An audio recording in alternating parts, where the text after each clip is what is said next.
Welcome to dream KBC GK. दोस्तों एक बार फिर से स्वागत है आपका ड्रीम केबीसी जीके चैनल में। दोस्तों आज इस वीडियो के अंदर विश्व के इतिहास से संबंधित, वर्ल्ड हिस्ट्री से संबंधित, जनरल नॉलेज के सामान्य ज्ञान के 50 अति महत्वपूर्ण क्वेश्चन लेके आए हो। हमारा यह वीडियो आपको अच्छा लगता है, नॉलेजेबल लगता है, आपकी स्टडी में हेल्पफुल लगता है तो इसे लाइक कीजिए, शेयर कीजिए। और अभी तक आपने हमारा यह channel dream KBC GK channel subscribe नहीं किया है, आप हमारे चैनल पे नए हो तो दोस्तों आपको नम्र विनती रहेगी, आप नीचे रहे रेड कलर के सब्सक्राइब बटन को दबा दीजिए और बाजू में रहे बेल आइकन को दबा दीजिए ताकि आपको हमारे आने वाले ऐसे ही फुल्ली नॉलेजेबल वीडियो की नोटिफिकेशन मिलती रहेगी। दोस्तों यहाँ पे पूरे 50 क्वेश्चन कवर किए गए। वीडियो अच्छा लगे तो लाइक जरूर करना। मैंने यहाँ पे वही क्वेश्चन लिए जो आपकी एग्जाम के लिए मोस्ट इंपोर्टेंट है। क्वेश्चन नंबर 1, नेपोलियन बोनापार्ट का जन्म कब और कहाँ हुआ था? वेरी वेरी इंपोर्टेंट क्वेश्चन है। तो इस क्वेश्चन का उत्तर 15 अगस्त 1769 को कॉर्सिका द्वीप में हुआ था। नेपोलियन दी बोनापार्ट का जन्म तो अजासियो की राजधानी है कॉर्सिका द्वीप में हुआ था। और इतिहास में नेपोलियन बोनापार्ट को विश्व के सबसे महान सेनापतियों में गिना जाता है। उसने फ्रांस में एक नई विधि संहिता लागू की जिसे नेपोलियन की संहिता कहा जाता है। वह इतिहास के सबसे महान विजेताओं में से एक था नेपोलियन बोनापार्ट। और नेपोलियन बोनापार्ट का निधन 5 मई 1821 में हुआ था। 51 साल की उम्र में लॉन्गवुड में हुआ था, सेंट हेलेना। क्वेश्चन नंबर 2, सर्वप्रथम प्रजातंत्र एवं धर्मनिरपेक्ष राज्य की स्थापना किस देश में हुई थी? अगर आपको पता हो तो इस क्वेश्चन का आंसर आप कमेंट भी कर सकते हो। टोटल 50 क्वेश्चन है, 50 में से कितने क्वेश्चन के आंसर आपके सही होते आपको कमेंट करके हमें बताना है। इस क्वेश्चन का अमेरिका, तो अमेरिका में सर्वप्रथम प्रजातंत्र एवं धर्मनिरपेक्ष राज्य की स्थापना की गई थी। क्वेश्चन नंबर 3, अमेरिकी स्वतंत्रता संग्राम का तात्कालिक कारण क्या था? तो इस क्वेश्चन का बोस्टन की चाय पार्टी, इसे बोस्टन टी पार्टी भी कहते हैं, तो अमेरिकी स्वतंत्रता का तात्कालिक कारण था। तो यहां पे बोस्टन चाय पार्टी, तो ब्रिटिश उपनिवेश मैसाचुसेट्स के एक उपनिवेश बोस्टन के उपनिवेश वासियों द्वारा ब्रिटिश सरकार के खिलाफ प्रत्यक्ष कार्यवाही थी। तो ये 16 दिसंबर 1773 को हुई थी बोस्टन टी पार्टी का बनाव को, जब बोस्टन के अधिकारियों द्वारा कर युक्त चाय के 3 जहाजों को ब्रिटेन को लौटने से इनकार कर दिया गया तो उपनिवेशियों का एक समूह जहाज पर सवार हुआ और चाय को बोस्टन हार्बर में फेंककर नष्ट कर दिया गया। तो इसे इतिहास में बोस्टन टी पार्टी का बनाव कहते हैं। क्वेश्चन नंबर 4, आधुनिक तुर्की का निर्माता किसे कहा जाता है? इस क्वेश्चन का उत्तर मुस्तफा कमाल पाशा। तो मुस्तफा कमाल पाशा को आधुनिक तुर्की का निर्माता कहा जाता है। क्वेश्चन नंबर 5, भारत और चीन के बीच पंचशील का समझौता कब हुआ था? तो इस क्वेश्चन का यहाँ पे 29 अप्रैल 1954 में 1954 में भारत और चीन के बीच पंचशील का समझौता हुआ था। हमारे भारत के प्रधानमंत्री जवाहरलाल नेहरू ने जो चीन के बीजिंग में हुआ था पंचशील का समझौता। क्वेश्चन नंबर 6, आधुनिक फ्रांस का निर्माता किसे माना जाता है? तो इस क्वेश्चन था नेपोलियन। तो नेपोलियन बोनापार्ट को आधुनिक फ्रांस का निर्माता माना जाता है। क्वेश्चन नंबर 7, धर्म सुधार आंदोलन का प्रवर्तक कौन था? तो इस क्वेश्चन था मार्टिन लूथर। तो मार्टिन लूथर धर्म सुधार आंदोलन का प्रवर्तक था। तो मार्टिन लूथर को अमेरिका का गांधी भी माना जाता है। क्वेश्चन नंबर 8, इस्तांबुल का पुराना नाम क्या था? वेरी वेरी इंपॉर्टेंट है। तो इस क्वेश्चन कुस्तुनतुनिया, तो कुस्तुनतुनिया इस्तांबुल का पुराना नाम था। क्वेश्चन नंबर 9, द प्रिंस नामक पुस्तक किसके द्वारा लिखी गई है? तो इस क्वेश्चन का निकोलो मैकियावेली।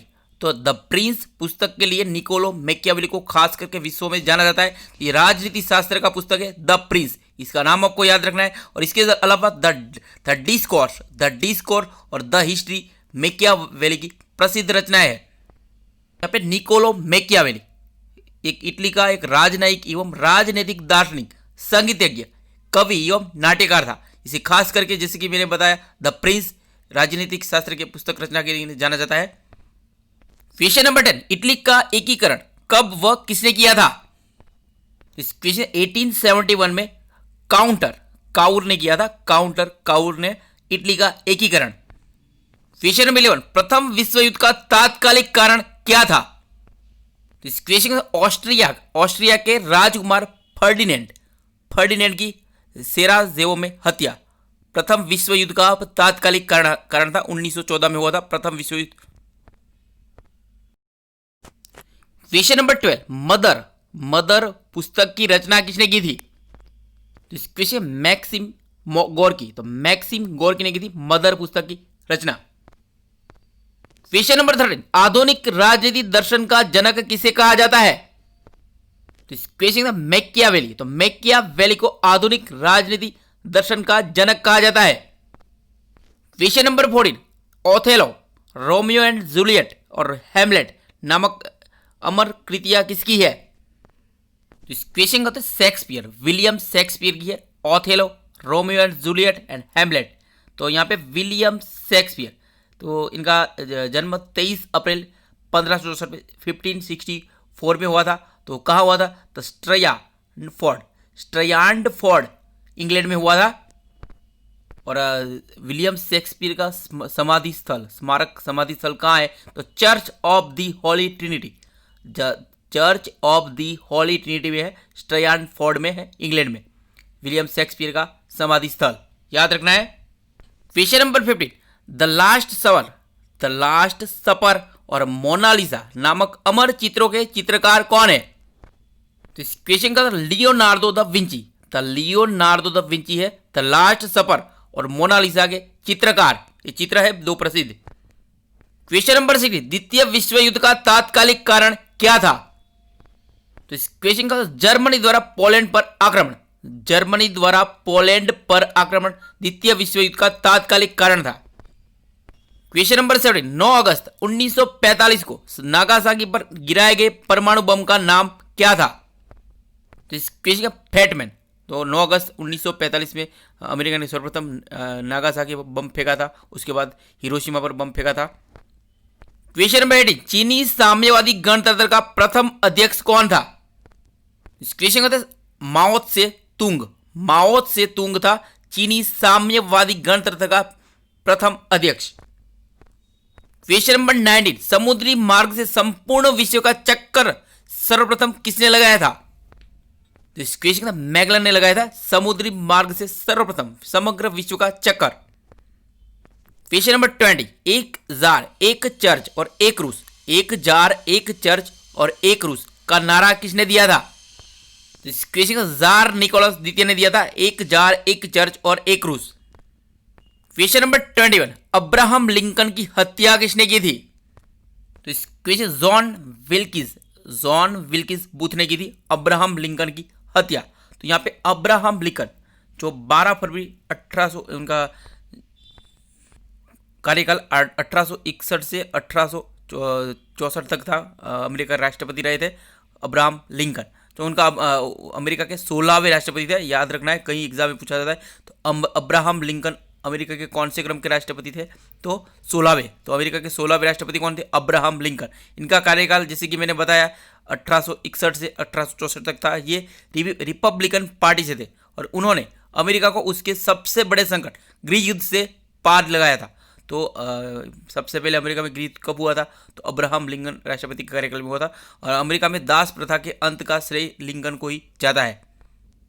क्वेश्चन नंबर 22, द्वितीय विश्व युद्ध के बाद किस अंतरराष्ट्रीय संस्था का जन्म हुआ था? तो इस क्वेश्चन संयुक्त राष्ट्र संघ का जन्म हुआ था। क्वेश्चन नंबर 23, रूस की बोल्शेविक क्रांति का नेता कौन था?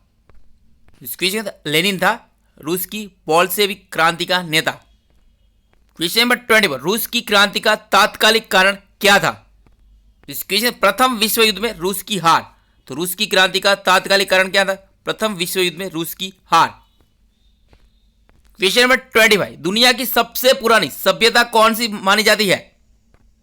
इस क्वेश्चन कहते हैं मेसोपोटामिया सभ्यता। तो मेसोपोटामिया सभ्यता दुनिया की सबसे पुरानी सभ्यता मानी जाती है। यहाँ पे मेसोपोटामिया का यूनानी अर्थ दो नदियों के बीच यह सभ्यता दजला इसे टिग्रिस और फुरात नदी, ये दो नदी है दजला और फुरात। तो दजला इसलिए मतलब टिग्रिस और यूफ्रेटिस टिग्रिस और यूफ्रेटिस नदियों के बीच के क्षेत्र में पड़ता है, मेसोपोटामिया। इसमें आधुनिक इराक, बाबिल जिला और उत्तर पूर्व सीरिया, दक्षिण पूर्व तुर्की और ईरान का खुजेस्तान प्रांत के बीच के क्षेत्र शामिल है। क्वेश्चन नंबर 26, आधुनिक चिकित्सा के पिता के रूप में किसे जाना जाता है? इस क्वेश्चन का हिप्पोक्रेट्स। तो हिप्पोक्रेट्स को आधुनिक चिकित्सा के पिता के रूप में जाना जाता है। दोस्तों यहाँ पे दोस्तों अभी तक आपने हमारा यह channel dream KBC GK channel subscribe नहीं किया है, आप हमारे चैनल पे नए हो तो दोस्तों आपको नम्र विनती रहेगी, आप नीचे रहे रेड कलर के सब्सक्राइब बटन को दबा दीजिए और बाजू में रहे बेल आइकन को दबा दीजिए, ताकि आपको हमारे आने वाले ऐसे ही फुल्ली नॉलेजेबल वीडियो की नोटिफिकेशन मिलती है। दोस्तों आप हमारे ड्रीम केबीसी जीके चैनल का फेसबुक पेज भी लाइक कर सकते हो, ट्विटर पे भी हम फॉलो कर सकते हो, इंस्टाग्राम पे भी फॉलो कर सकते हो, वहाँ पे भी हम हमारा नॉलेज शेयर करते हैं। और आपको हमारा टेलीग्राम चैनल भी आप ज्वाइन कर सकते हो, वहाँ पे आपको सबसे पहले नोटिफिकेशन मिलेगा। चलते हैं अगले क्वेश्चन पे। क्वेश्चन नंबर 27, उत्तरी ध्रुव की खोज किसने की थी? रॉबर्ट पियर ने की थी उत्तरी ध्रुव की खोज। और दक्षिणी ध्रुव की खोज रॉल्ड एमुंडसेन ने की थी।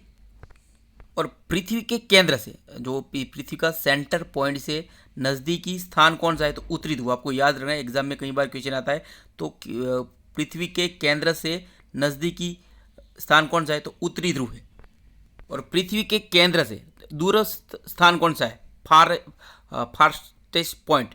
तो फारस्टेस्ट पॉइंट है जैसे कि माउंट एवरेस्ट नहीं है, आप याद रखना है, माउंट एवरेस्ट पृथ्वी के केंद्र से दूर पॉइंट नहीं आता है, जैसे कि माउंट चिम्बोराजो आता है।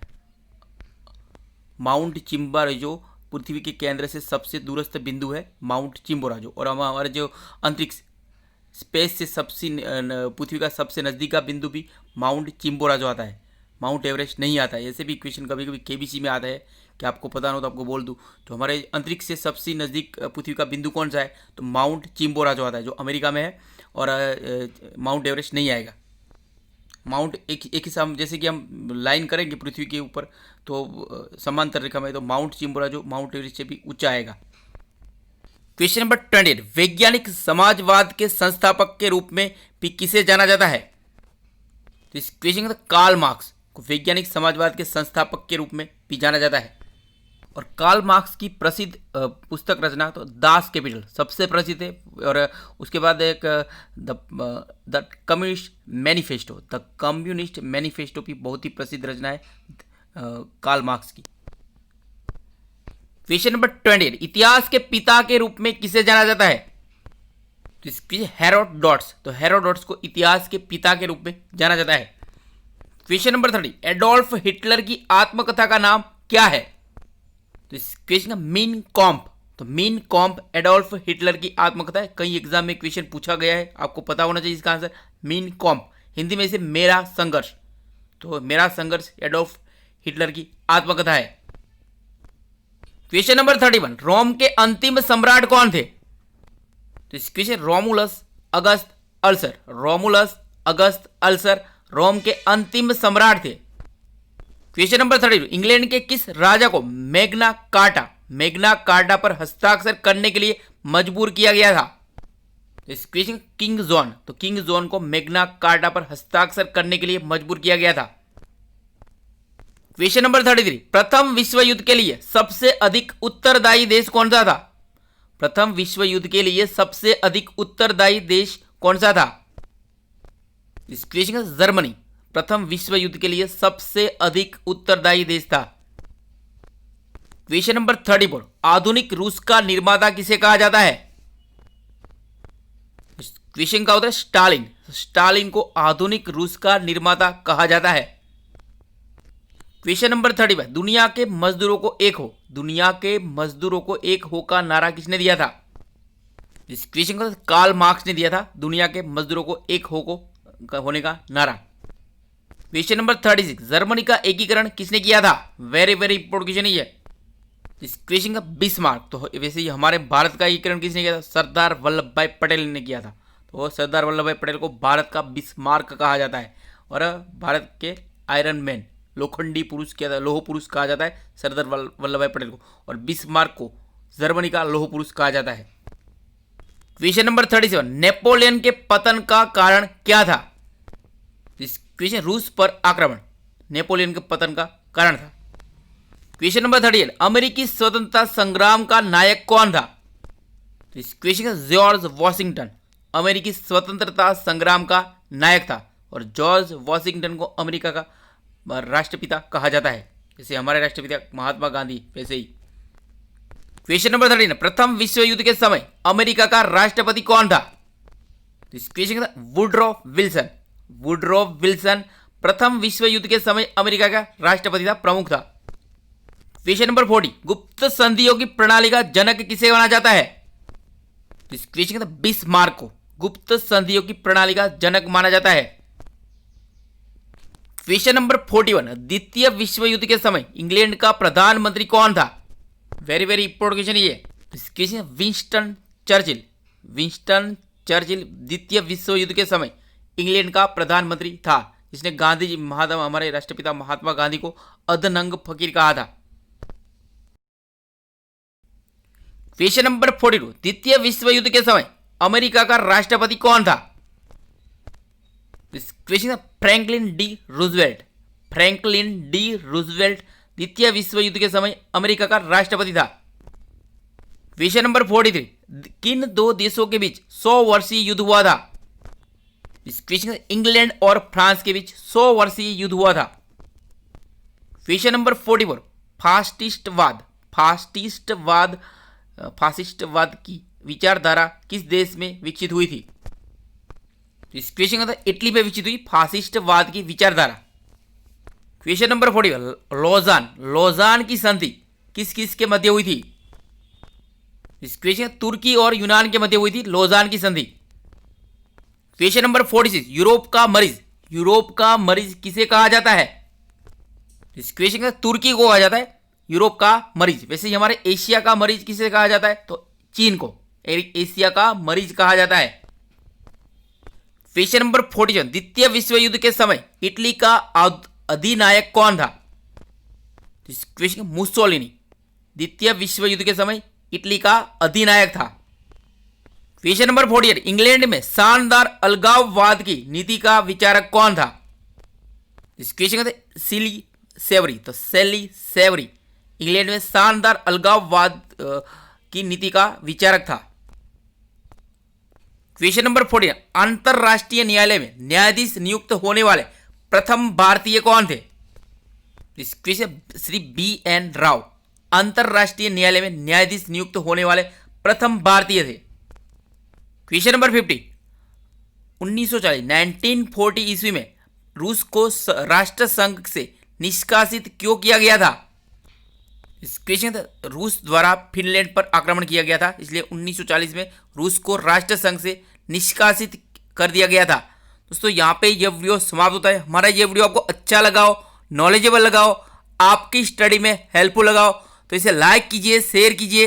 और अभी तक आपने हमारा यह channel dream KBC GK channel subscribe नहीं किया है, आप हमारे चैनल पर नए हो तो दोस्तों आपको नम्र विनती रहेगी, आप नीचे रहे रेड कलर के सब्सक्राइब बटन को दबा दीजिए और बाजू में रहे बेल आइकन को दबा दीजिए, ताकि आपको हमारे आने वाले ऐसे ही फुल्ली नॉलेजेबल वीडियो की नोटिफिकेशन मिलती रहेगी। दोस्तों वीडियो अच्छा लगा हो तो लाइक जरूर करना, हो सके तो आगे शेयर करना, ताकि कोई ज़रूरतमंद स्टूडेंट को ये वीडियो हेल्पफुल होगा और हमें भी थोड़ा मोटिवेशन मिलेगा और ऐसे ही नॉलेजेबल वीडियो आपके लिए प्रोवाइड करते रहेंगे। जय हिंद, जय भारत, वंदे मातरम।